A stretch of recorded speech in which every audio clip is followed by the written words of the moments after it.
अभी कई कर्ज चुकाने बाकी है। कई रिश्ते बनकर टूट गए, कई रिश्ते बनकर टूट गए, कुछ जुड़ते जुड़ते छूट गए। उन टूटे छूटे रिश्तों के जख्मों को मिटाना बाकी है। आहिस्ता चल जिंदगी अभी कई कर्ज चुकाने बाकी है।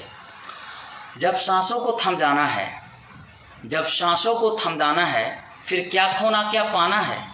इस मन के जिद्दी बच्चे को ये बात बताना बाकी है। आहिस्ता चल जिंदगी अभी कई कर्ज चुकाने बाकी है। और लास्ट है कि कई हसरतें अभी अधूरी है, कई हसरतें अभी अधूरी है, कुछ काम भी और ज़रूरी है। और जीवन की उलझ पहेली को पूरा सुलझाना बाकी है। आहिस्ता चल जिंदगी अभी कई कर्ज चुकाने बाकी है। गुलजार जी की लाइन बहुत इंस्पायर करती है और अक्सर मैं सर इसको बहुत गौर से ध्यान से अपने जीवन में लागू करने की कोशिश करता हूँ। साथियों, ये एक ऐसे सामान्य व्यक्ति की व्यथा मैं आप लोगों के सामने अपनी बताने जा रहा हूँ, अपनी कहने जा रहा हूँ, जिसको सुन के स्वाभाविक बात है कि कुछ अच्छा भी लगेगा और कुछ आश्चर्यजनक भी लगेगा। मेरा नाम डॉक्टर प्रमोद कुमार है। डॉक्टर इसलिए हूँ क्योंकि शिक्षा का जो पीएचडी मैक्सिमम डिग्री पढ़ाई की होती है वो डिग्री मैंने प्राप्त की है बिहार यूनिवर्सिटी से। तो अभी वर्तमान में मैं रामदयालु सिंह महाविद्यालय जो मुजफ्फरपुर का प्रतिष्ठित कॉलेज है, उस कॉलेज में ज्योग्राफी के एचओडी के रूप में हम काम कर रहे हैं। मेरे साथ बहुत सारे युवा कर्मठ टीचर हैं, असिस्टेंट प्रोफेसर लोग हैं और उन लोगों के बीच में बहुत मुस्तैदी से मैं अपनी बातों को रखता हूं और बहुत अच्छे तरीके से अपनी डिपार्टमेंट को हैंडल करता हूं।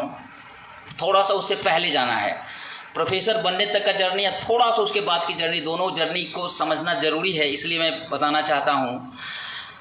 1984 में मैंने मैट्रिक पास किया फर्स्ट डिवीज़न से। अपने स्कूल का सबसे टॉपर स्टूडेंट रहा। पिताजी हाई स्कूल में, उसी स्कूल में टीचर थे। स्वाभाविक है, पढ़ने में औसत था, बहुत तेज़ नहीं था लेकिन मेहनती था। अच्छे से ढंग से किया और फर्स्ट डिवीज़न से पास किया। किस्मत हमें पटना पढ़ने के लिए ले गई। एडमिशन मेरा मधुबनी होने वाला था लेकिन आरके कॉलेज में, लेकिन मेरी एडमिशन जो होता है एन कॉलेज पटना में हुई और वहीं से मैंने 10 साल वहाँ से डिग्री ली। एन कॉलेज पटना में मेरा नामांकन हुआ और वहाँ का मैं टॉपर, हमेशा टॉपर रहा, स्टूडेंट रहा। मतलब इंटरमीडिएट में वहाँ के कॉलेज का मैं सबसे, साइंस आर्ट्स कॉमर्स में मेरा सबसे ज़्यादा नंबर था। और आपको बता दें सर, उससे पहले की पढ़ाई लिखाई में बिल्कुल मतलब पढ़ने में मुझे मन नहीं लगता था, लेकिन पता नहीं क्या ईश्वर की कृपा थी, क्या था, वो पढ़ लेता था और अच्छा न मार्क्स आ भी जाता था। लेकिन रियल पढ़ाई, रियल जो होता है, हमको सीख जो हमको मिली वो पटना जाने पे मिली। वहाँ पर देखते थे अगल बगल में बहुत सारे स्काई टचिंग बिल्डिंग है, बहुत ऊंचे पद वाले लोग हैं। तो उन सब से जब मिलते थे तब मुझे लगता था कि ये लोग कैसे इतनी ऊंचाई तक गए हैं। तो एक मेरे साथी रहते थे, उनका नाम था राजेंद्र कुमार प्रभाकर। तो वो बोलते थे ये सारे लोग बहुत मेहनत करके पढ़े हैं। और राजेंद्र जी जो मेरे रूममेट, क्लासमेट, हमारे रूममेट हुआ करते थे, रूम में रहते थे, वो भी बहुत मेहनती थे। वो खूब मेहनत करते। तो उनके मेहनत को देख करके हमें लगता कि अरे हमें भी इतना पढ़ना पड़ेगा। और एक तरह से उस साथी के साथ रहने से हमें पढ़ने की लत पड़ गई, पढ़ने की और आदत पड़ गई और खूब मेहनत में करने लगा। चूँकि मैं 10वां क्लास से पहले बहुत कम पढ़ा था। बाबूजी स्कूल में टीचर थे इसलिए बहुत सारा हमको हेल्प मिल जाता था उससे, लेकिन रियल पढ़ाई मेरी होती है इंटरमीडिएट से शुरू होती है। और बहुत पढ़े, मतलब 15-16 घंटा से कम किसी दिन नहीं पढ़ते थे। स्कूल कॉलेज में जब जाते थे और क्वेश्चन पूछता था तो एकमात्र जवाब देने वाला मैं होता था क्लास में, एकमात्र। बहुत सारे बच्चे रहते थे लेकिन सब का सवाल का जवाब मैं देता था। इसलिए स्वाभाविक रूप से मेरी पहचान थी और अच्छा लगता था। मतलब क्लास में फर्स्ट करना या क्लास में जवाब देना, इससे कॉन्फिडेंस आदमी का स्वाभाविक रूप से शुरू से ही बढ़ते रहता था। और मैं अपने क्लास में लीड करता था। जब कभी कहीं ज्योग्राफिकल टूर गया या कुछ भी गया, सब में मैं आगे होता था। मेरे फादर हाई स्कूल के, गवर्नमेंट हाई स्कूल के एक टीचर हुआ करते थे जो अब रिटायर्ड हो चुके हैं। और मेरे सबसे बड़े मतलब ऊर्जा के स्रोत, मेरी प्रेरणा स्रोत, जिनको देख करके मैं मतलब आगे बढ़ना सीखा। इतना मेहनती और ईमानदार इंसान शायद मेरी ज़िंदगी में और कोई नहीं मिला जितना मैं उनसे इंस्पायर्ड हुआ। एक हाई स्कूल के टीचर के रूप में उनको मैं देखता था अक्सर एक एक पैसे के लिए, मतलब वो स्ट्रगल करते हुए एक एक पैसे के लिए। उस समय पैसा भी टीचर लोगों को बहुत कम मिलता था, तो उनको पैसे के लिए हम देखते थे। और जब कभी भी मैं पटना रहता था और पैसा कभी समय से नहीं मिला तो हमें 2-2 महीना हम घर पर रहते थे, घर पर रह के हमको पढ़ना पड़ता था। सौभाग्य ये था कि वो टीचर थे तो वो हमें पढ़ा देते थे, बहुत सारी चीज़ें वो उनके साथ रह करके मैं पढ़ लेता था। और पढ़ने की प्रेरणा जो होते हैं मेरे फादर से मिली। मेरी माँ हाउसवाइफ, मेरा एक छोटा भाई है और मेरी एक छोटी बहन है। ये छोटा सा परिवार है। मेरे घर का एक कस्टम था, रिवाज था कि अगर आपकी शादी तभी होगी जब आपको नौकरी मिलेगी। क्योंकि मेरे से पहले मेरे फादर भी नौकरी करके शादी किए थे, मेरे एक अंकल थे वो भी नौकरी करके शादी किए थे, मेरे अंकल के लड़के बड़े भैया थे वो भी नौकरी करके शादी किए थे। तो मेरे पास भी ऑप्शन था कि आपको नौकरी लगेगी तब भी आपकी शादी होगी। और एक प्लस पॉइंट था कि मैं पढ़ने में अब अच्छा करने लगा था, रिजल्ट अच्छा आने लगा था। लेकिन रिजल्ट अच्छा आने से सब कुछ नहीं हो जाता है। नौकरी उस समय में भी था, लेकिन इत्तेफाक से 94 में हमारी नौकरी सर गवर्नमेंट हाई स्कूल में लग गई। और उसी साल बीपीएससी से एग्ज़ाम दिया तो प्राइमरी स्कूल में भी मेरा सिलेक्शन हुआ। उसके बाद मैं कई एग्ज़ाम दिया और पढ़ाई चूँकि अच्छी हुई थी इसलिए तमाम तरह के एग्ज़ाम सब में, जैसे सचिवालय सहायक में है, जैसे दरोगा वाले में है, जैसे VLW वाले में है, इन सारी नौकरियों में मेरा सिलेक्शन का लिस्ट आता रहा। लेकिन मेरा एकमात्र लक्ष्य था सिविल सर्विसेज करना या नहीं तो प्रोफेसर बनना। ये लक्ष्य था कि हमें सिविल सर्विसेज करना है, IAS बनना है, और नहीं तो प्रोफेसर बनना है। जब हम गवर्नमेंट हाई स्कूल में चले गए और वहाँ पढ़ाई शुरू किए तो IAS की तैयारी में बहुत सारे मटेरियल चाहिए, बहुत सारी चीज़ें चाहिए, वो हमें नहीं मिल पाता था। नतीजतन हमने क्या किया कि अपने लक्ष्य को थोड़ा सा छोटा किया, बोले कि BPSC करेंगे, UPSC अब पॉसिबल नहीं है इसलिए BPSC करेंगे। लेकिन BPSC तो नहीं हुआ, लेकिन उस तैयारी से और सिविल सर्विस की तैयारी से मेरा प्रोफेसरशिप में हो गया। नेट हमने क्वालिफाई किया और क्वालिफाई करके हम प्रोफेसर बने 2003 में। उससे पहले 94 में से लेकर के 2003 तक मैं स्कूल में टीचर हुआ करता था और एक बहुत कर्मठ, मेहनती, अपनी मतलब एक छाप छोड़ने वाले शिक्षक के रूप में रहता था। अपने वर्क को वर्कशिप मानता था, केवल कर्म हम ही मेरा सब कुछ है ऐसा मानता था। और सारे टीचर लोग हमसे इंस्पायर्ड होते थे कि देखिए एक प्रमोद जी हैं, अपना क्लास करते हैं इसके बाद भी पढ़ाई करते रहते हैं, क्लास करते हैं इसके बाद भी पढ़ाई करते हैं। और बहुत सारे डिस्करेज करने वाले लोग थे, वो बोलते थे कि अरे इसको 6 साल 7 साल 8 साल हो गया, अब क्या इसको होगा, यही मास्टर रहेगा। हमें तो आकर के 2-3 टीचर बोलते थे कि सर आप क्यों पढ़ते हो। मैंने उनसे बोला कि दोस्त मैं आगे कुछ हो या नहीं हो डजेंट मैटर, मैटर ये है कि मैं नॉलेज के लिए पढ़ता हूँ, मैं ज्ञान के लिए पढ़ता हूँ। और वो ज्ञान के लिए वह पढ़ना जो होता है एक दिन रंग लाया। और 2003 में प्रोफेसरशिप की जब लेक्चरशिप की लिस्ट निकला तो उसमें मेरा भी सिलेक्शन हुआ और हम आज प्रोफेसर हैं। बहुत अच्छे तरीके से ज़िंदगी को एंजॉय कर रहे हैं। एक स्कूली ज़िंदगी थी, एक पीढ़ी से दूसरी पीढ़ी में मेरा एंट्री हुआ। कॉलेज में आए तो यहाँ पर एक अलग कैटेगरी के लोगों के साथ मेरा रहना हुआ। अभी बोलते हैं कि ये ज़िंदगी में आपको कई तरह के लोग मिलेंगे। उन लोगों में यदि आपके डिस्कशन का, यदि आप बातचीत करते हैं तो उस डिस्कशन का मैटर यदि कोई व्यक्ति है, किसी व्यक्ति पर आप बात कर रहे हैं, it means you are below average वाले आप आदमी हैं, सामान्य से नीचे वाले आदमी हैं, जो आपके चर्चा का केंद्र बिंदु कोई व्यक्ति है। यदि आपकी चर्चा का केंद्र बिंदु कोई घटना है, कहीं पर भूकंप हो गया, कहीं पे कोई बहुत बड़ा कुछ हो गया, अगर घटना आपके चर्चा का केंद्र बिंदु है, इसका मतलब समझिए कि आप सामान्य इंसान हैं। और यदि आपकी चर्चा का केंद्र बिंदु अगर कोई थॉट है, कोई विचार है, कोई दर्शन है, इसका मतलब है कि you are great people, you are genius. तो हम लोग देखें कि यहाँ प्रोफेसरशिप में आने के बाद हम लोग की चर्चा का केंद्र बिंदु मतलब थॉट पर होता था। मार्क्स का दर्शन क्या है, गांधी का दर्शन क्या है, इन चीज़ों पर बातें होने लगी और अच्छा लगा, एक दूसरी तरह की ज़िंदगी जी करके बहुत मज़ा आने लगा। तो इन मज़ा वाले समय में पढ़ करके ये चीज़ तो प्राप्त हो गया, लेकिन इसके साथ साथ एक बहुत बड़ी चीज़ जो मैंने गंवा दिया वो था मेरा स्वास्थ्य। वो था मेरा हेल्थ मेरा बिल्कुल साथ छोड़ चुका था। और स्टूडेंट लाइफ में ही चूँकि हमें पढ़ने की जो आदत थी वो हम सवेरे मॉर्निंग में नहीं जग कर पढ़ पाते थे, तो हम रात में ही खाने के बाद देर रात तक 1 बजे 2 बजे तक पढ़ते थे, और उसके बाद कभी कभी तो रात भर पढ़ते थे। तो उसका नतीजा क्या हुआ कि मेरा पेट जो होता है कंस्टिपेशन हो गया, बुरी तरीके से हम परेशान हो गए स्वास्थ्य से। और वो स्वास्थ्य का चेकअप हम बहुत जगह से करना शुरू किए, लेकिन कहीं से मेरा ये ठीक नहीं हुआ। और यहाँ तक बोले कि 2016 तक ठीक नहीं हुआ। ये जो 94-95 में मेरी जो पेट की स्थिति गड़बड़ाई, वो 2016 तक मेरा गड़बड़ रहा। लेकिन हम थैंक्स करते हैं आईएमसी को, थैंक्स करते हैं आईएमसी के पुरोधा को, थैंक्स करते हैं आईएमसी के वो महापुरुष जिनको देख करके हम हमेशा इंस्पायर्ड होते हैं। हमारे जितने भी अपलाइन सीरीज में गुरुवर हैं, सारे लोगों को जिनको देख करके एक लगता है कि अरे यार सामने तो कोई है जिसको जो लोगों को स्वास्थ्य दे रहा है, लोगों को खुशियां दे रहा है, लोगों को सफलता दे रहा है। वैसे लोगों को देख देख करके हम हमेशा ये होते रहे।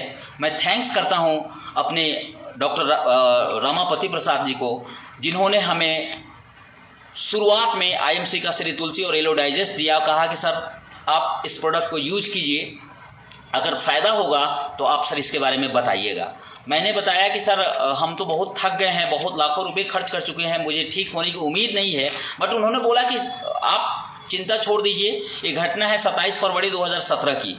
सर मैं घर में बैठा था, वो आए और हमें ये 2 प्रोडक्ट दे करके चले गए और कहे कि सर ये प्रोडक्ट को आप यूज़ कीजिएगा। मैंने बोला बिल्कुल यूज़ करेंगे सर, और यूज़ किया और उसका अपेक्षित परिणाम 7 से 8 दिन के अंदर आने लगा और मैं खुशी से पागल हो गया। एक दिन तो इतना ज़्यादा पेट मेरा क्लीन हुआ कि लगा कि मेरा रीबर्थ हुआ, फिर से जन्म हुआ। और उस दिन मैंने फैसला कर लिया कि अब डॉक्टर साहब की कही हुई बात को मैं जन जन तक पहुंचाऊंगा, क्योंकि जो मतलब अप्रॉक्स 30 ईयर्स से होता है, इतने दिन से मेरा प्रॉब्लम नहीं ठीक हो रहा था। शायद ऊपर वाले की कुछ मर्जी है जिसकी वजह से मैं ठीक हुआ हूं, तो मैं जन जन तक जाऊंगा। डॉक्टर साहब ने एक बात बताया कि सर आप ऐसी जगह पर हैं जहां से अगर अपनी बात को लोगों तक पहुंचाइएगा तो आपकी बात को सुनेगा लोग, और सुनना शुरू कर दिया। दोस्तों, साथियों, मेरे गुरुवर, मुझे अपनी बातों को इंटेलेक्चुअल लोगों में ले जाने का मौका मिला, लेकिन दुख के साथ मुझे कहना पड़ रहा है कि मेरे साथ अभी पिछले 6-8 महीना पहले तक कोई हाईली इंटेलेक्चुअल लोग नहीं जुड़ा था।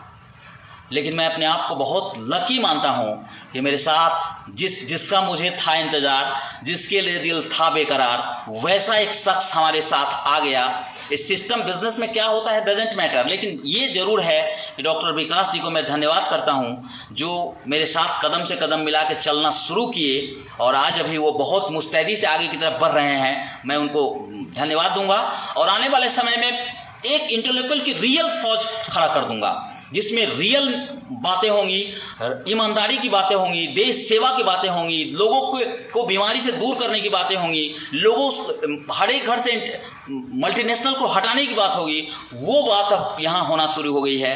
अभी मैं आपके आईएमसी ऑफिस से फेसबुक लाइव हूँ, तो अब हम आपको एक बताना चाहते हैं, छोटी सी जर्नी बताए कि मैं टॉपर रहा, आज प्रोफेसर बन गया, और प्रोफेसर बनने के बाद एक बहुत बेहतरीन ज़िंदगी मेरी ज़िंदगी शुरू हो गई और लगता था कि अब कुछ भी नहीं है। लेकिन जो परेशानी मेरे साथ हेल्थ की थी, वो मेरी दुखती हुई रग होती है, उस पर हमारे रमापति प्रसाद जी ने मरहम लगाया, और उस मरहम का नतीजा हुआ कि 6-7-8 दिन के बाद मैंने सर को तुरंत कॉल किया कि सर आप कहाँ हैं। तो उन्होंने बताया कि मैं अभी आता हूँ मिलने के लिए। सर आपको क्या हुआ? हम बोले बहुत फ़ायदा किया सर, मैं कुछ और जानना चाहता हूँ। वो आए और कहे कि सर कैलाश जी के साथ लेके आए, कैलाश चौधरी जी को बहुत बहुत धन्यवाद आपका सर उस दिन के लिए। आपने 2 टिकट पास दिया, जो ताज होटल में, ताज जो है उसमें एक मुजफ्फरपुर का एक छोटा सा है, उसमें एक छोटी सी मीटिंग थी और रूबी मान और रमन कुमार विजय सर आए हुए थे। उसमें कुछ लीडर सब अपनी अपनी बातें रख रहे थे, और जब उस मीटिंग में मैं गया तो लगा कि अरे ये तो सब आम लोग हैं, सब सामान्य लोग हैं, इस बीच में मैं कैसे बैठूं। अभी भी प्रोफेसर अंदर का जिंदा था, इसलिए लग रहा था कि अरे इन लोगों के बीच में मैं क्या करूंगा, ये तो एकदम सामान्य लोग सब है।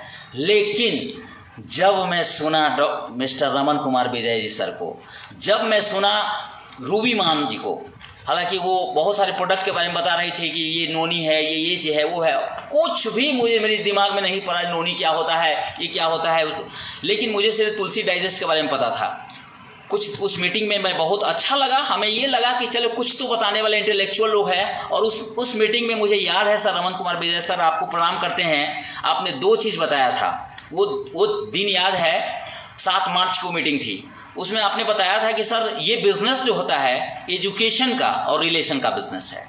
तो मुझे लगा कि अरे एजुकेशन तो मेरे पास है ही और रिलेशन तो बहुत अच्छी चीज़ है, रिलेशन पे काम करना है। तो मैं रिलेशनशिप को मतलब अच्छा लगा, ये पॉइंट मुझे बहुत अच्छा लगा और इन बातों को मैं अपने दिल में बैठा लिया। रामापति सर से बोला कि सर हम इसके बारे में और जानना चाहते हैं, मुझे और कुछ समझना है। तो उन्होंने बताया कि अरे क्या लगता है सर, अभी बड़ी आप अच्छा बोले भी हैं, अभी संजोग से 10वीं एनिवर्सरी होने वाली है IMC का लुधियाना में, तो आप सर वहाँ के लिए चल सकते हैं? बिल्कुल चलेंगे सर। और उस समय बीवी ट्रांसफ़र होता था, तो हमारे रमापति सर को मैं धन्यवाद करता हूँ कि उन्होंने 25,000 बीवी का ट्रांसफ़र किया था मेरे पर, और 25,000 बीवी के साथ मैं स्टार 3 बन करके, और स्टार 3 में ये कोट पैंट टाई बेल्ट जो सब भी होता है ज़रूरी सामान, उनको मैंने बोल दिया कि सर बताइए आप क्या क्या चीज़ ज़रूरत पड़ेगा, हम सब लेके चलेंगे, क्योंकि हम अंदर से अब फिट हो चुके थे सर। और मैंने एक लीडर को जिस ड्रेस की आवश्यकता थी सारे ड्रेस के साथ मैं लुधियाना में गया था, वहाँ पर ली क्लासिक होटल में ठहरा। और रियल में मतलब हमें लगा कि नहीं, यहाँ पर जो होते हैं पवित्र लोगों का ये ऑर्गेनाइजेशन है, जहाँ पर हम लोग खाना खाने 5,000 लोग गए हुए थे, डिफरेंट होटल में ठहरे हुए थे, और वहाँ पर देखते थे कोई किसी से किसी को गिला शिकवा नहीं है। वो जो कार्यक्रम हुआ उसमें जो लीडर सबको मैं सुना, उसमें अख्तर खान वाला सर बोल रहे थे कि मेरी मिसेज एकदम से मेरे को कोऑपरेट नहीं करती थी, तो सब घर में होता है, और उससे हम लोगों को भी इंस्पिरेशन मिला कि खैर आगे बढ़ना है। अभी हम बताना ये चाह रहे हैं कि वो जो कार्यक्रम मैंने देखा तो मुझे अंदर से बहुत तसल्ली हुई कि मैं सही लोगों के बीच में आया हूँ। वहाँ पर बहुत सारे पढ़े लिखे और बहुत अच्छे अच्छे लोग को मैंने मिला, अच्छी सोच वाले लोगों से मिला, तो मुझे बहुत अच्छा लगा। उसके बाद हमने थोड़ी और अचीवमेंट के लिए प्रयास किया और सुपरस्टार बना मई में। ये घटना सर 2017 में, हम अप्रैल से वहाँ से लौटे और मई में सर हम सुपरस्टार बने। फिर उसकी साल दिसंबर में हम बने सिल्वर स्टार बने। उसके बाद जून 2018 में हम बने गोल्ड स्टार बने। फिर दिसंबर में हम रूबी स्टार बने, और इस तरीके से हम लोगों का सिलसिला शुरू हो गया बढ़ने का। और बढ़ते बढ़ते सर यह हुआ कि रूबी स्टार जब बने थे तो उस समय कंपनी का एक आया था, ऑफर था कि यदि आप रूबी स्टार बन के अपना लेवल मेंटेन करते हैं तो आपको सपरिवार यानी पत्नी के साथ आपको जाना है, मतलब मलेशिया का ट्रिप रखा हुआ था। और इत्तेफाक से मैंने सर रूबी स्टार क्वालिफाई किया और अपनी पत्नी को फॉरेन ले जाने का मौका मिला। बहुत ज़्यादा मतलब क्या बोले कि अब तक की ज़िंदगी में कभी फॉरेन जाने का तो मौका मिला नहीं था। नेपाल गया था, तो नेपाल तो फॉरेन है नहीं, वो उधर गया और वहाँ पर जब देखा एक कंपनी का एटीट्यूड देखा, वहाँ पर वाजपेयी सर थे और 100 से ज़्यादा लीडर थे। सब लोगों के साथ कंपनी का जो ट्रीट और डिफरेंट जगह पर जा करके हम लोगों का जो एंटरटेनिंग हुआ, वो सर लाइफ लॉन्ग लर्निंग के रूप में हम उसको लेते हैं। और आने वाले समय में हम सब तमाम लीडर से बोलेंगे कि आप लोग भी यदि आप लेवल का कंपनी का जो आता है क्राइटेरिया उसको अगर करते हैं तो आप भी सब कुछ मिलेगा। जैसे अभी बैंकॉक चल रहा है तो उसके लिए अपना सब कुछ लगाना है, एफर्ट करना है, आपको भी सब कुछ देखने को मिलेगा।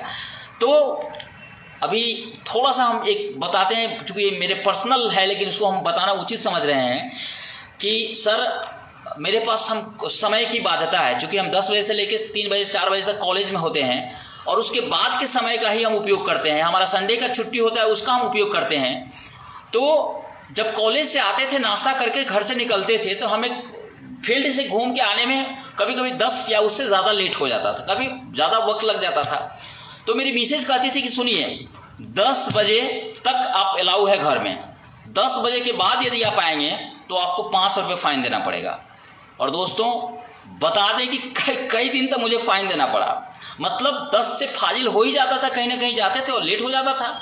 लेकिन जब हम इनको मलेशिया लेके गए और वहाँ पर डीएन से इनकी पत्नी ने इनको जब बताया समझाया कि अरे तुम बावली है, अरे लैला को मजनू जो था ना मिला था ना, तो मजनू भी लैला को जितना प्यार नहीं करता था उतना ज़्यादा तुमको ही प्यार करने वाला तुम्हारा हस्बैंड है, और तब तुम इसको ये करता है। इसको कॉपरेट करो, ये इस पर कोई एकदम ट्रस्ट करो, 100% ट्रस्ट करो। ये तुम्हारा एक दिन जो होता है नाम रोशन करके रख देगा, तुमको खुशियाँ तुम्हारे कदमों में भर देगा। आप साथियों, आपको बता दें, चूँकि हम कॉलेज में प्रोफेसर हैं, डायरेक्ट हम अपने नाम से डायरेक्ट चलन कर नहीं सकते हैं, तो इसलिए हमारा जो आईडी है वो मेरी मिसेज के नाम से है, कविता कुमारी जी के नाम से है। भरपूर सहयोग करती है, लेकिन फ्रंट पर नहीं आती है। फ्रंट पर जैसे हम आते हैं, फ्रंट पर जैसे हम जाते हैं, तमाम तरह का अवार्ड हम रिसीव करते हैं। वो मेरा एक हार्दिक इच्छा है कि आने वाले समय में अगर सब कुछ ठीक रहा तो वो भी फ्रंट पर आएंगी।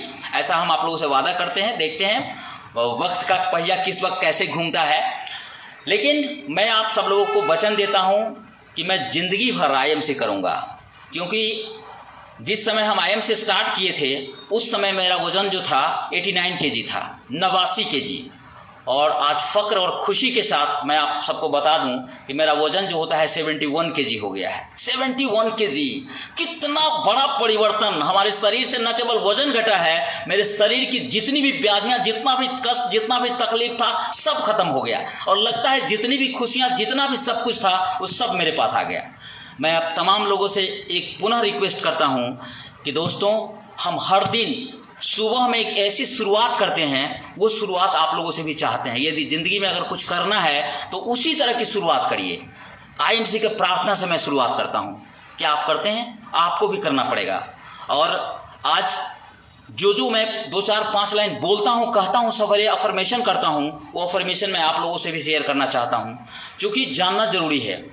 आखिर क्या है कि प्रमोद जी इतना मोटिवेटेड रहता है? अभी 25 साल की उम्र में जितनी ऊर्जा चाहिए, जितना एनर्जी चाहिए, जितनी खुशी चाहिए, वो सारा एनर्जी, खुशी हमें अभी मिल रहा है। तो अब बताइए कि 25 साल की उम्र में लोग बेरोजगार होता है, मैं रोजगार वाला हूँ। 25 साल की उम्र में लोग कोई पद नहीं मिला रहता है, मुझे IMC का चेयरमैन शिप मिला हुआ है और कॉलेज का हेडशिप मिला हुआ है। तो इसलिए बोलते हैं अक्सर लाइन कि जिंदगी वक्त का मोहताज नहीं होती, जिंदगी वक्त का मोहताज नहीं होती। वक्त बीत जाता है लेकिन लोगों को सर पे ताज नहीं होती।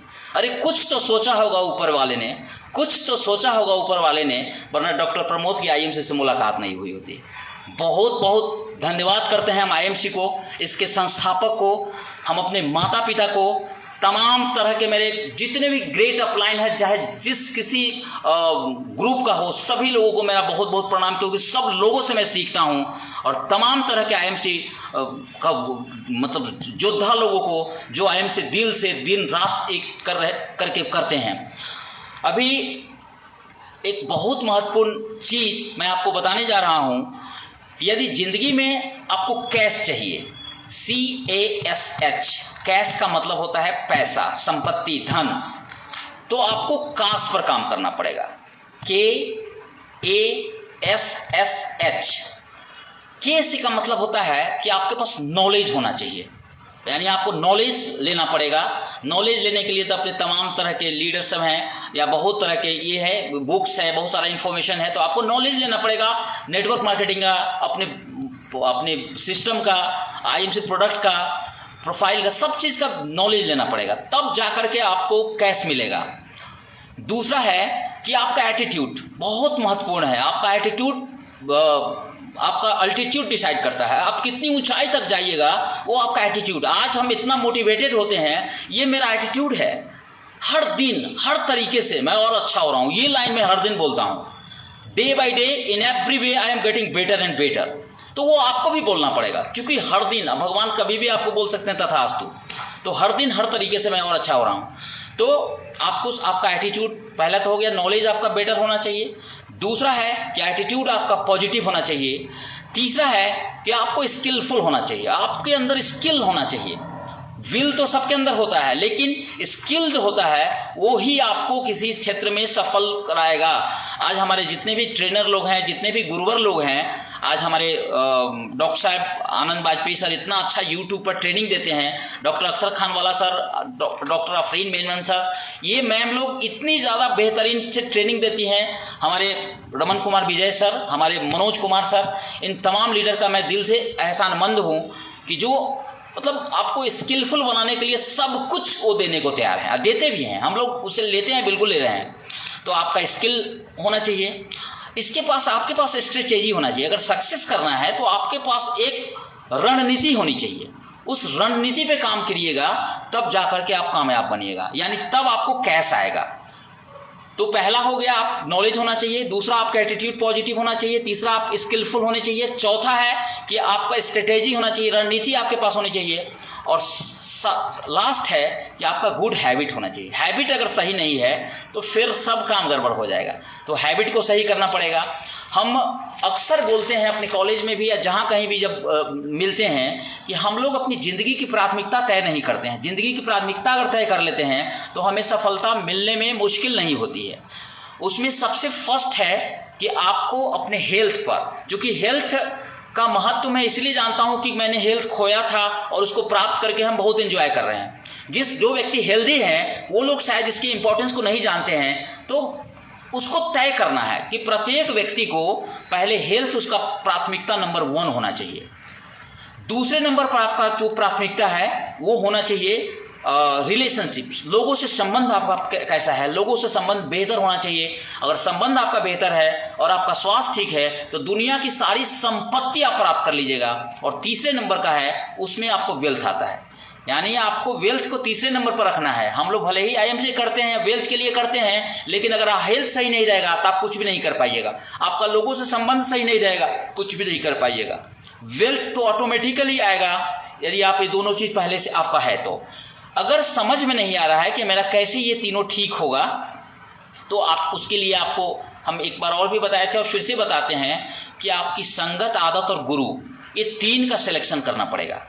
एक संगत ऐसे लोगों के साथ रखिए जो अक्सर आपको मोटिवेट करता है, अक्सर आपको फिजिकली फिट रखने के लिए इंस्पायर करता है, अक्सर अच्छी बातें करता है, निगेटिव बातें नहीं करता है, वैसे लोगों की संगत रखिए। आदत कैसी होनी चाहिए? अर्ली राइजर होना चाहिए। हमेशा जो होता है ना, मतलब कहीं फालतू के समय व्यर्थ में नहीं गंवाने वाला होना चाहिए। आपको हमेशा सही रास्ता दिखाने वाला लोगों के साथ आप अपने आदत उसका डालिए उसका। और लास्ट में है कि एक गुरु जरूर चुनिए, एक गुरु आपके पास जरूर होना चाहिए, जो गुरु आपको उंगली पकड़ करके आपको आगे ले जाएगा। तो आईएमसी में आपके जितने भी अपलाइन है, जितने भी एक्टिव अपलाइन है, वो तो हर वक्त आपको सिखाने के लिए तैयार है। केवल आपको सीखने के लिए रेडी होना है, तैयार होना है। हम अक्सर ये बोलते हैं लाइन, और फिर से सर बता रहे हैं कि केवल ख्वाहिशों से नहीं गिरते फूल झोली में, कर्म की शाखा को हिलाना पड़ता है। केवल ख्वाहिशों से नहीं गिरते फूल झोली में, कर्म की शाखा को हिलाना पड़ता है। और केवल कोसने से कुछ नहीं होता अंधेरों का, अपने हिस्से का दिया खुद ही जलाना पड़ता है, अपने हिस्से का दिया खुद ही जलाना पड़ता है। हम अपने हिस्से का दिया आईएमसी में जला रहे हैं, हम अपने हिस्से का आईएमसी का प्रचार प्रसार कर रहे हैं, हम अपने हिस्से से देश सेवा करने की कोशिश कर रहे हैं। और आप सब लोग भी इसी तरीके से अपने दिल का के एकदम मुस्तैदी से अगर इस सिस्टम को फॉलो करते हैं तो ये बहुत बड़ा योगदान होगा। एक हम लोग जिस काम को करने जाते हैं उस काम में हमें हो सकता है कि कई सारे युग से गुजरना पड़ेगा, कई सारे, हम उसको बताते हैं कि कई सारे युग आपको तय करने पड़ेंगे। जिस समय कोई व्यक्ति आपको इस सिस्टम को समझाता है या किसी व्यक्ति को अच्छे तरीके से इसके बारे में बताता है, तो वो आदमी सोचने लगता है कि शायद मेरा सपना इस बिजनेस के सहारे, इस सिस्टम के सहारे मेरा पूरा हो सकता है। और वो स्वप्न युग से स्टार्ट करता है। उसका स्वप्न युग की शुरुआत होती है जब वो बिजनेस को ज्वाइन करता है, अपने सपनों को पूरा करने के लिए, अपने अधूरे सपनों को पूरा करने के लिए इसको ज्वाइन करता है, तो स्वप्न युग से शुरू होता है। कुछ दिन तक तो स्वप्न युग में रहता है और लगता है काम भी बहुत उत्साह से करता है, कर्म भी करता है, बहुत मेहनत करता है, दिन रात मेहनत करता है। और वो जो उसका युग दूसरा शुरू होता है स्वप्न युग के बाद, वो होता है, उसको कर्म युग कहते हैं। यानी कर्म किया अपने सपनों को पाने के लिए, दिन रात करता है, जैसा हम लोगों ने भी किया और चेयरमैनशिप प्राप्त किया। तमाम लीडर जो चेयरमैन तक पहुंचे हैं या रूबी या जिस किसी भी लेवल पर आए हैं, वो अगर मेहनत किए हैं अपने सपनों को पाने के लिए, तो उनको पैसा भी आ रहा है, उनको घर में खुशियां भी आ रही है, उसके घर में स्वास्थ्य भी आ रहा है, तो वो कर्म किया। कर्म युग में जब आते हैं तो आपको कभी कभी ऐसा होगा कि आपकी टीम के बहुत सारे लोग आपका साथ छोड़ लेंगे। जब देखेगा कि ये आदमी जब बहुत ज़्यादा मेहनत कर रहा है, इसको पैसा भी आ रहा है, तो आपका साथ छोड़ देगा। आप मतलब आप समझिए कि आप डिस्करेज आपको करने का बहुत सारा लोग कोशिश करेगा। इनकरेज करने वाले कम ही लोग रहेंगे, डिस्करेज करने वाले ज़्यादा लोग हैं। तो आपको क्या करना है कि उन लोगों से थोड़ी दूरी बनानी है और आपको धैर्य युग में चला जाना है। आपको धैर्य की आपकी इम्तहान हो रही है, उस जगह अपनी धैर्य के साथ अपनी बातों को सोचते रहिए, समझते रहिए, सीखते रहिए, कुछ करने का जज्बा रखते रहिए। क्योंकि ठीक इसके बाद जैसे अधिकांश आईएमसी के लीडर जो खास करके चेयरमैन हैं या एबव हैं, वो तमाम लीडर अभी धैर्य युग में हैं। क्योंकि आईएमसी या जितनी भी नेटवर्क मार्केटिंग कंपनियां हैं, कोरोना के बाद उसका थोड़ा सा चल रहा है अभी धैर्य युग वाला। सारे लोगों का पे आउट थोड़ा सा कम है, लेकिन ये धैर्य युग तुरंत अब बदलने वाला है सब लोगों का प्राप्ति युग में। प्राप्ति युग तो आएगा ही, उससे पहले एक और युग है, उसका नाम है जीवन युग। जीवन युग वो युग है जिसमें आपको जो आप लक्ष्य रखे थे, जैसे आप चेयरमैन हैं तो चेयरमैन का आपका लेवल मेंटेन होने लगेगा। आप अगर एम्बेसडर हैं तो आपको क्राउन एम्बेसडर होने लगेगा। ये सारे लेवल आपको मेंटेन होने लगेंगे, और जब लेवल आपका मेंटेन होने लगेगा तो स्वाभाविक रूप से आपको खुशियां आ जाएगी, आपको चार्मिंग आ जाएगा, आपको मेहनत करने का पैटर्न चेंज हो जाएगा, आप दिन रात एक कर दीजिएगा। और जब ये सब कुछ करिएगा तो सारे लेवल आपके लिए छोटे लगने लगेंगे, और लास्ट में आप जो इसका सबसे मैक्सिमम लेवल है, जो सब कोहिनूर है, वो लेवल भी अगर किसी व्यक्ति में उस तरह का जज्बा, जोश, जुनून प्रेम कुमार की तरह आ जाए तो मिस्टर डॉक्टर प्रेम कुमार की तरह वो आदमी भी कोहिनूर बन जाएगा। और वो जो है रियल में प्राप्ति युग, जब वो सेलिब्रिटी बन चुका होता है, जो चाहता है वो प्राप्त कर सकता है, वो सारी चीजें हो जाती है। तो हम सारे लोगों को अभी चलना है प्राप्ति युग में। अभी अधिकांश आईएमसी के लीडर धैर्य युग में हैं, तो धैर्य युग से आप जीवन युग के लिए तैयारी कर लीजिए। चौथे युग के लिए आपका लेवल मेंटेन होगा, काम करना जारी रखना है, सब कुछ होगा। आज मैं दोस्तों आप लोगों को एक बहुत महत्वपूर्ण बात बताने जा रहा हूं कि वेल्थ क्या होता है, धन क्या होता है। Wealth is a ability to fully enjoy and experience your life. यानी वेल्थ वो है जो आपको पूरी तरह से फुली एंजॉय करने के लिए और उसको अनुभव करने के लिए आपके जीवन में मिलता है। वो वेल्थ जो होता है 3 तरह का हो सकता है, यानी आप वेल्थ का क्रिएशन 3 तरीके स्टेजेस होता है उसका। सबसे पहला है, इसको बोल लेते हैं फाइनेंशियल सिक्योरिटी। दूसरा है जिसको बोलते हैं फाइनेंशियल इंडिपेंडेंस, और तीसरा होता है जिसको बोलते हैं फाइनेंशियल फ्रीडम। आप फाइनेंशियल सिक्योरिटी में अगर आपको 5 करोड़ 10 करोड़ रुपया मिल जाए तो आप फाइनेंशियली सिक्योर हो गए, यानी अब आपको कोई खाने पीने या किसी तरह की कोई धन की कोई परेशानी नहीं रहेगी, तो वो हो गया फाइनेंशियल सिक्योरिटी। लेकिन जब उससे ज़्यादा बड़ा आपका सपना हो, उससे ज़्यादा बड़े आप करना चाहते हो, तो आपको थोड़ा और करना पड़ेगा, मेहनत थोड़ी और काम करना पड़ेगा, और तब जा करके आप पहुँचिएगा फाइनेंशियल इंडिपेंडेंट वाला जो स्टेज है, उस स्टेज में पहुँचिएगा। फाइनली अगर कोई व्यक्ति फाइनेंशियली पूरी तरह से फ्रीडम चाहता है तो वो जो चाहेगा वो कर सकता है, यानी उसके बाद पैसा मैटर ही नहीं रखता है, उसके अंदर सारी चीज़ें आ जाती है, रियल वेल्थ उसको प्राप्त हो जाता है। आज हम आपको बताते हैं बहुत महत्वपूर्ण बात कि धन जो होता है वो एक ऐसी चीज़ है जिस चीज़ को अगर कोई पाना चाहे तो मुश्किल नहीं है, लेकिन उसके लिए कर्म करना पड़ेगा, उसके लिए आपको सोचना पड़ेगा। हम जब कभी भी किसी सभा या मीटिंग में हम लोग जाते हैं, कार्य करने जाते हैं, तो वहाँ पर हमको 3 तरह के लोग मिलते हैं। एक होते हैं जिसको बोलते हैं सोता, दूसरा होता है उसको बोलते हैं श्रोता, और तीसरा होता है उसको बोलते हैं श्रोता। सोता, आप जो कुछ भी भाषण या जो कुछ भी दीजिएगा वो बेचारा खाना पीना खा के आएगा, आराम से सो जाएगा, आप कुछ बोले कुछ किए उससे कोई मैटर नहीं है। दूसरा है जिसको बोलते हैं श्रोता, वो आता है गंभीरता से आपकी बात को सुनेगा, अच्छा बुरा क्या है वो सब देखेगा, और लास्ट में वो अपना जज करेगा कि मुझे क्या करना है। और श्रोता वाला जो है वो केवल एक ही मकसद से आता है उस मीटिंग में, उस आपके कार्यक्रम में, उस सभा में, कि वो अच्छा प्रमोद जी ने क्या क्या इसमें अब मिलते हैं इनसे, तब इससे सवाल पूछते हैं। ठीक इसी तरीके से किसी सभा में वैसा होता है तो आपके आईएमसी बिजनेस में भी ऐसे लोग आएंगे। जो सोता लोग होंगे उसको कितना भी आप जगाइएगा वो जगेगा नहीं, एकदम से नहीं जगेगा। अपनी टीम में 90% लोग सोता है, 90% लोग हर एक टीम में। हम उम्मीद करते हैं अब रही बात श्रोता, जो लीडर हैं, जो रियल में ये है वो यस नो जो भी है उसका जज करके वो काम करते हैं, लेकिन लास्ट में जो श्रोता वाले लोग हैं वो आप ही की टीम में रह करके आपकी टीम को डिमोटिवेट करेंगे, आपकी टीम को डिस्करेज करेंगे और आपको ये करेंगे।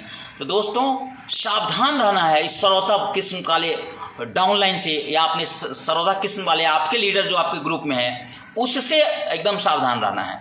श्रोता है ठीक है, सोता है वो भी ठीक है भाई। चलो अभी कल बहुत अच्छा सर हमारे मनोज सर बता रहे थे कि हम लोगों को क्या करना है ना, अभी हम लोग चीज़ सबको डायरेक्ट सेलर बनाना चाहते हैं, ज़्यादा कोशिश करना है कि उसमें ज़्यादातर लोगों को हम लोग को बनाना है प्रीफर्ड कस्टमर। उसमें से अगर प्रोडक्ट यूज़ करते करते कुछ अगर सब छन के जो आ जाएगा वो रियल में आपका जो लीडर होगा, और उसी में से 8-9 जो भी है हम लोग का क्राउन प्रेजेंट बनने के लिए, वो 8-9 लीडर आपको मिल जाएगा और आपको अपनी मंजिल तक ले जाएगा। आज एक मैं स्टोरी बताता हूँ कि यह एक लीगल बिजनेस है, एक आपको लीगली इस चीज़ को करना है। एक बार की बात है कि एक व्यक्ति था, बचपन में उसको चोरी की आदत थी। जब कभी भी क्लास करने जाता था तो स्कूल के बच्चों का कुछ न कुछ सामान चुरा करके वो लाता था, कभी पेंसिल ले आया, कभी कटर ले आया, कभी कुछ भी ले आता था। लाने के बाद उसकी माँ देखती थी कि अरे मेरा बेटा के पास तो मैंने खरीद के दिया नहीं था, ये आया कहाँ से। फिर वो पूछती, लेकिन उसको डांटती नहीं डांटती थी। कुछ दिन होते होते एक तरह से लगा कि उसको घर में प्रोटेक्शन मिल गया, यानी घर से उसको तो कभी डांट पड़ी नहीं सब चीज़ों के लिए। जब बड़ा हुआ तो बहुत बड़ा वेटरन चोर हो गया, बहुत बड़ा। और चोर जब हो गया तो उसकी एक बार चोरी पकड़ी गई और उसको फांसी की सज़ा हो गई। जब फांसी की सज़ा होती है तो जज ने उनको बताया कि तुम्हारी कोई आखिरी इच्छा है तो तुम बताओ, तुमको हम तो बोला कि यस, मेरी आखिरी इच्छा है कि मेरी माँ को मेरे सामने लाया जाए। उसकी माँ को उसके सामने लाया गया और बोला कि मैं अपनी माँ से गले मिलना चाहता हूँ। तो बोला कि ओके गले मिलो। गले मिलने के लिए जब गया तो अपनी माँ के गले मिलते हुए उसकी कान जो था उसको दांत से पकड़ करके बहुत जोर से काट दिया, बहुत जोर से काटा। सारे उस जगह को एकदम आश्चर्यजनक सन्नाटा छा गया। सब लोग आए, क्या हुआ कैसे किए। तो उसने बोला अरे तुमने अपनी माँ का कान क्यों काटा, तुमको मिलना था, उसको ये करना था। तो बोला कि जज साहब यही वो मेरी असली दोषी है जिसकी वजह से आज मुझे फांसी हो रही है। अगर जिस दिन मैं बचपन में चोरी करता था, अगर उस समय ये मुझे रोक देती, उस समय मुझे मारती, उस समय मुझे डांटती, तो शायद आज मैं इतना बड़ा चोर नहीं होता और आज इसके लिए मुझे सज़ा नहीं मिली होती।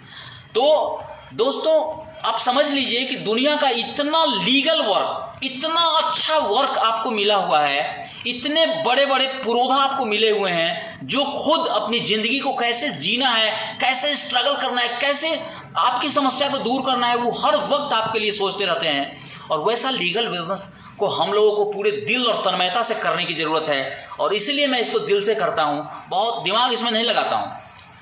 अभी एक बहुत अक्सर लाइन बोलते हैं कि ज़िंदगी जो है ना उसमें एक वर्ड है विश्वास। विश्वास एक वर्ड, बहुत इंपॉर्टेंट वर्ड है विश्वास।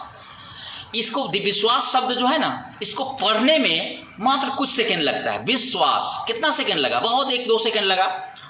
लेकिन विश्वास को सोचने में मिनट लगता है। अगर सोचिएगा, विश्वास सोचने लगेगा तो कुछ मिनट लग जाएगा इसको।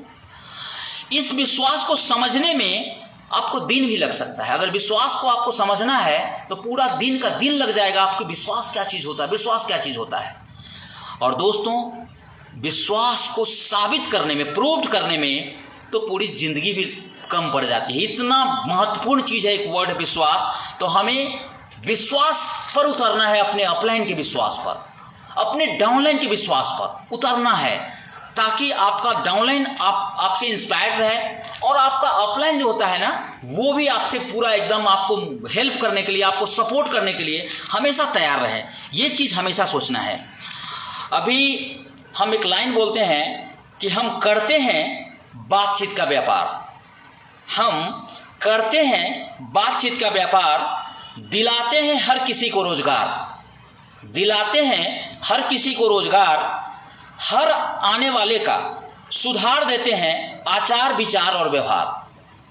जो भी सिस्टम में आता है, जो भी आता है, तो हर मतलब आने वाले का हम सुधार देते हैं आचार विचार और व्यवहार, और कमजोर और नाकाबिल को भी बना देते हैं दमदार। ऐसे है हम आईएमसी के दमदार लीडर। तो आप जितने भी तमाम अपलाइन हैं, वो सभी लोग जो दिल से करना चाहता है इस सिस्टम को, नेटवर्क मार्केटिंग को, उसको तो दमदार आप लोग बना ही देते हैं सर। जो स्टेज पर खड़ा होकर एक शब्द नहीं बोल सकता है, उसको आईएमसी से पहले मैं ज्योग्राफी के अलावा कुछ भी नहीं जानता था, लेकिन real education, real life changing education यहाँ मिला, और लगता है कि ज़िंदगी बहुत ही ज़्यादा आनंददायक, बहुत ही ज़्यादा खुशगवार हो गया है।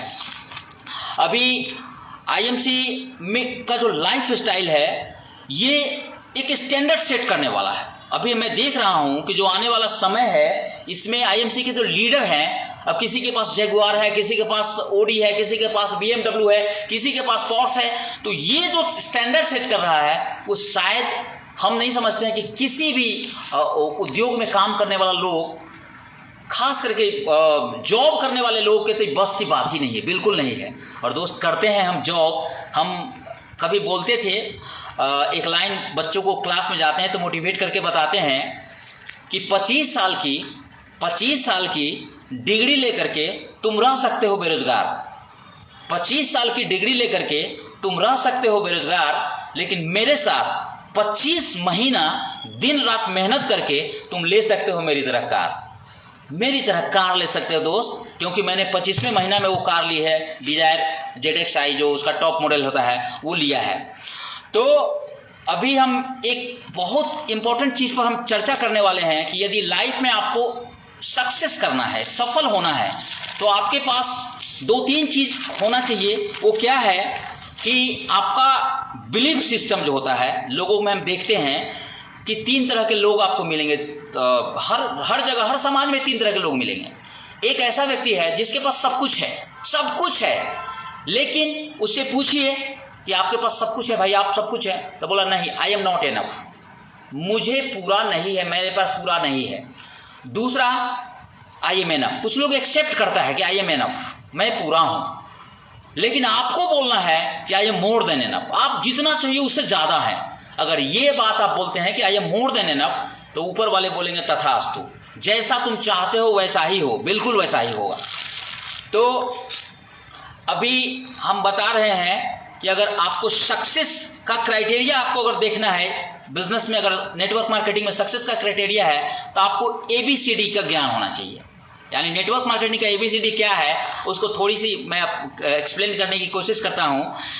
A का मतलब है, 2 वर्ड A का बताएंगे हर एक चीज़। A का मतलब होता है कि आप एडल्ट होने चाहिए, यानी आप 18 साल से एबव होने चाहिए। और दूसरा, अलाइव होनी चाहिए। अलाइव मतलब जिंदा होना चाहिए, यानी आपके पास ABCD का ज्ञान है। यानी इन जो वर्ड का है, इसका अगर सही ढंग से एक्सप्लेनेशन आप कर सकते हैं तो ये बिजनेस आपके लिए है। आप एडल्ट होनी चाहिए और आप अलाइव होनी चाहिए। दूसरा, B का मतलब होता है कि आपको बिलीफ होना चाहिए, खुद पर विश्वास होना चाहिए, खुद पर अंधविश्वास होना चाहिए कि अगर कोई कर सकता है तो मैं भी कर सकता हूँ और मैं भी सफल हो सकता हूँ। तो आपका खुद पर विश्वास होना चाहिए। और दूसरा है कि आपका बिहेवियर बहुत महत्वपूर्ण है, क्योंकि आपका व्यवहार ही जो होता है ना, आपको सफल और असफल बनाता है। तो आपका बिहेवियर, जैसे हम लोग के जितने भी ग्रेट अपलाइन हैं, सब लोगों का बिहेवियर जो होता है ना, अवर्णनातीत है, एकदम उसका वर्णन करने लायक नहीं, इतना बेहतर लोग हैं।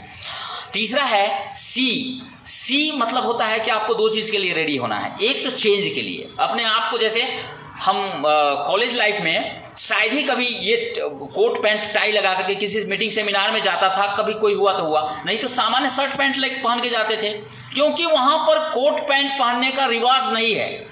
लेकिन आज आईएमसी मीटिंग में जब कभी भी, जहाँ कहीं भी हम जाते हैं, तो बस ये कोट पैंट टाई में, और मैं एकदम अंदर से पूरी मस्ती में रहते हैं, बहुत अच्छा लगता है।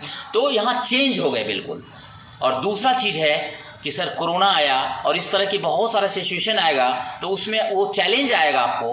तो चेंज और चैलेंज, ये दोनों को एक्सेप्ट करने के लिए आपको तैयार रहना पड़ेगा, तब जाकर के आप इस बिजनेस में, नेटवर्क मार्केट में सफल होंगे, आईएमसी में सफल होंगे। तो A से एडल्ट होना चाहिए, अलाइव होना चाहिए, जिंदा होना चाहिए।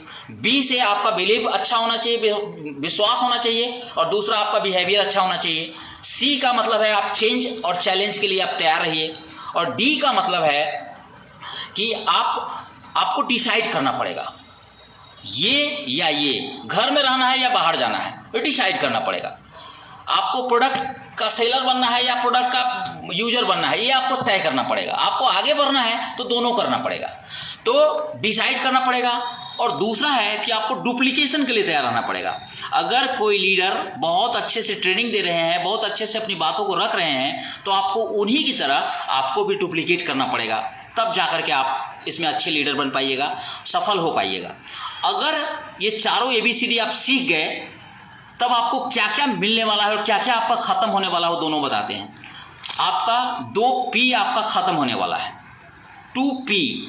एक होगा कि आपकी पॉवर्टी खत्म हो जाएगी, आपकी गरीबी खत्म हो जाएगी, और दूसरा P है जिसको बोलते हैं प्रॉब्लम। आपकी जिंदगी की समस्याएं खत्म हो जाएगी, क्योंकि 95% से ज़्यादा प्रॉब्लम जो होता है वो पैसे की वजह से होता है, और वो पैसा आपको आने लगेगा तो आपका प्रॉब्लम खत्म हो जाएगा, आपकी गरीबी खत्म हो जाएगी। तो 2P आपका समाप्त होने वाला है, और मिलने वाला है क्या, ये 2P जाएगा, लेकिन 2 बहुत बड़ा P आपको प्राप्त होगा। उस P को बोलते हैं, एक का P का नाम है, एक मिलेगा आपको प्राइड। प्राइड का मतलब होता है गौरव मिलेगा। आप हजारों लाखों लोगों के बीच में जब गांधी मैदान में मुझे सत्यन भाटिया सर ट्रॉफी दे रहे थे चेयरमैन का, कितना बेहतरीन गौरवशाली समय लगा, वो शब्द से नहीं बता सकते हैं। वो खुशियां एकदम स्मरण में कैद है। और दूसरा है कि आपको प्रिविलेज मिलेगा। प्रिविलेज का मतलब होता है कि आपको विशेषाधिकार मिलेगा। जैसे ही कोई आदमी क्राउन प्रेसिडेंट बन जाता है, कोहिनूर बन जाता है, तो आप गौर करके देखिएगा किसी मीटिंग कार्यक्रम में वो सबसे आगे का उनको चेयर दिया जाता है, सबसे विशेष उनका ध्यान रखा जाता है। तो आपको प्रिविलेज और आपको प्राइड दोनों प्राप्त होने वाला है। तो हम समझते हैं कि अगर नेटवर्क मार्केटिंग आप करते हैं, दिल से करते हैं, तो आपको ये सारी चीज़ें मिलने वाली है, ये सारी खुशियाँ मिलने वाली है। और आपके दिल से एक वर्ड याद रखिएगा, फियर को हटाना है, FEAR। फियर का वर्ड हटाइएगा अपने दिल से, तब जाकर के ये सारी खुशियाँ मिलेगी। F का मतलब होता है पहला कि forget everything and run. F का मतलब फॉरगेट, E का मतलब एवरीथिंग, A का मतलब एंड, R का मतलब रन। सब चीज़ को भूल जाइए और दौड़ना शुरू कर दीजिए। पीछे का जो भी हुआ उसको भूल जाइए, दौड़ना शुरू कर दीजिए। और दूसरा एक फियर का मीनिंग है कि फेस मतलब सामना कीजिए, एवरीथिंग एंड राइज, हर मतलब परिस्थिति का सामना कीजिए। तो IMC का जो लीडर होता है, IMC का जो डिवोटी होता है, वो ये दूसरे फियर के लिए होता है कि फेस एवरीथिंग एंड राइज। आपको राइज करना है, इसलिए आपको फेस करना पड़ेगा एवरीथिंग को। तमाम लीडर जो अभी कमेंट कर रहे हैं, सर मैं आप लोगों को आप पर ध्यान नहीं दे रहा हूं, मेरी तरफ से बहुत बहुत क्षमा प्रार्थना, और आप सब लोगों को मेरी तरफ से बहुत बहुत धन्यवाद, बधाई सर। अभी कलकत्ता में VIP का क्लब जो VIP क्लब के जो कार्यक्रम था उसको अटेंड करके हमारे कुमार आमोद जी और सुरेंद्र सर वहाँ से आए हैं। इनकी खुशियाँ देखते बनती है, और इतना मज़ा आ रहा है, शायद हम लोग नहीं कर पाए, लेकिन उन्होंने अपनी लेवल को अचीव किया। और बताते हैं कि सर ज़िंदगी में IMC को छोड़ कर कोई काम नहीं करना है, केवल और केवल IMC करना है। और यहाँ तो बोले ना कि हर फेस एवरीथिंग राइज के लिए सारे लोग तैयार हैं। तो अभी मैं आप लोगों को बताने जा रहा हूँ बहुत बड़ी चीज़ जो हमें समझना है कि सफलता जो है एक बहुत मतलब सफलता और असफलता का एक बहुत सिंपल सा मीनिंग बता देते हैं कि सफलता क्या है। जो आपके अंदर पोटेंशियल है उसका पूरा एक्सप्लोर करना ही सफलता है। आपके अंदर पोटेंशियल है और उसका पूरा एक्सप्लोर नहीं करना तो आप सफल नहीं है। और दूसरा, फेलियर किसको बोलते हैं, असफल किसको बोलते हैं, कि कुछ करना आप चाहते हैं पर उसके लिए कुछ भी नहीं करते हैं। करना चाहते हैं लेकिन उसके लिए कुछ भी नहीं करते हैं तो आप फेलियर हैं। और आपके अंदर जो पोटेंशियल है उसका आप पूरी तरह से एकदम एक एक चीज़ एक्सप्लोर करते हैं तो आप सफल हैं। एक बार आइंस्टीन अपनी एकदम बुढ़ापे बहुत ज़्यादा बूढ़े हो गए थे और एकदम बिछावन पकड़े हुए थे, तो उनसे क्या कहते हैं कि बहुत सारे लोग जाके पूछते थे उनसे कि सर आप अभी इतनी अवस्था हो गई, सर आपको आराम करना चाहिए, आपने इतना काम कर लिया, आप क्यों ये सब करते हैं। तो उन्होंने यही लाइन बताया कि साथियों दोस्त, मैं चाहता हूं कि मेरा जो पोटेंशियल है इसका पूरा लाभ जो होता है ना इस दुनिया को मिले, पूरा लाभ दुनिया को मिले, इसलिए मैं अपने अंतिम समय तक एक काम कर रहा हूं। अभी एक बार अरस्तु से एक व्यक्ति जाके पूछा कि सफलता सर क्या चीज़ है, आप तो सर बहुत ज़्यादा पॉपुलर है, बहुत ज़्यादा फेमस है, बहुत ज़्यादा आपका नाम है सर, हम लोग भी सफलता का सूत्र जानना चाहते हैं, सर आप बताइए कि सफलता क्या चीज़ है। तो उन्होंने बताया कि सफलता को हम आपको एक्सप्लेन करके बताएं कि आपको राइट डाउन करा दें या इसको प्रैक्टिकल करके बताएं। उन्होंने उस व्यक्ति से बोला कि आपको सफलता किस तरीके से चाहिए, तो उन्होंने बताया कि सर एक्सप्लेन करके बताइए, तो हो सकता है भूल जाएंगे, तो आप ऐसा कीजिए कि सर हमें इसको प्रैक्टिकली बता दीजिए। तो बोला कि अरे सबसे बढ़िया, चलो तुमको तैरने आता है? तो बोला कि नहीं तैरने तो नहीं आता है, चलो मेरे साथ, हमें तैरने आता है। नदी में ले गए और वहाँ ले जाने के बाद अपने साथ कंधे पर पकड़ करके और अंदर नदी के अंदर ले गए, और अंदर ले जाने के बाद उन्होंने क्या किया कि उसके गर्दन को बॉडी को पानी के अंदर डाल दिया। अब पानी के अंदर डाला तो स्वाभाविक रूप से वो डूबने लगा, बहुत परेशान हो गया, एकदम ये होने लगा, किसी तरीके से जान छुड़ा करके बाहर निकला, लेकिन वो बीच नदी में था तो कर भी नहीं सकता था कुछ, बहुत तरीके से किसी तरीके से अरस्तु फिर उसको किनारे लाए, और अरस्तु को उसने गुस्सा में बहुत कुछ गाली दिया, कहा कि भाई कौन कहता है कि आप सफल इंसान हैं, भाई आप तो एकदम हम नहीं अगर अंदर से निकलते तो आप हमको मार देते। तो बोला ऐसा कैसे मार देते, हम तुमको तो प्रैक्टिकल करने के लिए ले गए थे, मार नहीं देते। तो बताया कि तुम ये बताओ कि जिस समय तुमको हम पानी के अंदर डाले थे तो उस समय तुमको क्या चीज़ की ज़रूरत थी? तो बोला कि सांस की ज़रूरत थी, हम सांस के बिना जी नहीं रहे थे। तो अगर तुमको सफलता, जिस तरह से सांस के बिना तुम 1 सेकंड नहीं रह सकते हो, अगर उसी तरीके से सफलता के बिना तुम 1 सेकंड नहीं रह सकते हो, अगर वैसी चाहत तुम्हारे अंदर हो जाए तब तुम सफल हो सकते हो। तब यही सफलता का सबसे बड़ा सीक्रेट है कि वही चीज़ मैंने किया है। अक्सर वो बदसूरत थे, अच्छे सुंदर थे नहीं वो, और अपने मिरर पे, अपने आईने पे वो देखते रहते थे कि, तो एक आदमी उनसे कहा कि सर आप कहाँ खूबसूरत कहाँ है कि आप आईना में अपने आप को देखते रहते हैं? तो बोला कि अरे क्या कहोगे भाई, हम यही देखते हैं कि हम इतना बदसूरत हैं, तो अपनी बदसूरती को दूर करने के लिए मैं दिन रात मेहनत करता हूँ, हर समय मेहनत करता हूँ, हर समय कुछ सीखता हूँ, और इसकी वजह से मुझे दुनिया जानती है। तो दोस्तों, किसी भी तरह की कमी अपने अंदर हो, उसको एक बहुत बड़ा वरदान मान करके उसके साथ आपको आगे बढ़ना है। हमारा सर पे बाल नहीं है, लेकिन अपने आप को मैं बहुत भाग्यशाली मानता हूँ। बहुत सारे लोग बोलते हैं कि जिसके सर पे बाल नहीं होता उसको बहुत पैसा होता है, और मुझे भी लगता है कि मेरे पास बहुत पैसा है, क्योंकि बहुत शानदार नौकरी तो है ही, और IMC से भी हम लोगों का किस्मत का ताला खुल चुका है। यहाँ पर अब केवल मतलब चौका छक्का लगाने की ज़रूरत है, और वो तो लग ही रहा है, बिल्कुल लगेगा, एक दिन ये मौका ज़रूर मिलेगा। तो हम आज आप लोगों के फेसबुक लाइव में अपनी बातों को रखने की कोशिश की, और सबसे ज़्यादा हम सर वाजपेयी सर को एक बार दिल से बहुत आभार व्यक्त करते हैं कि एक दिन सर आपका लाइव में मैंने सुना, और तमाम लीडर्स को मैं सुनते आ रहा हूँ कि आपने बताया कि 5000 बीवी जो होता है वो बहुत ज़रूरी है करना, हर एक लीडर को करना ज़रूरी है, क्योंकि उसके बगैर काम नहीं होगा, और अगर आप लीडर हैं तो आप सबसे पहले आपको करना होगा। लेकिन बस उसको उन्होंने आपने बताया कि सर 200 बीवी का अगर एक दिन हम करते हैं, अपने काम को बांट लीजिए, 200 बीवी कीजिए, तो समझते हैं कि 1 महीना में 5000 बीवी करना मुश्किल नहीं है। मेंटली हम लोग अभी प्रिपेयर नहीं थे, लेकिन हमारी टीम के बहुत सारे लीडर कर रहे हैं, तो अब इन्होंने चैलेंज दे दिया है, तो मुझे तो करना ही करना है, और मैं करके रहूँगा। हम अपने टीम के जितने भी लीडर हैं जो हमको देख करके बिजनेस कर रहे हैं, या किसी भी ग्रुप के किसी भी तरह के लोग हों, उन तमाम लीडर को मैं दिल से धन्यवाद देता हूं, जो किसी भी तरह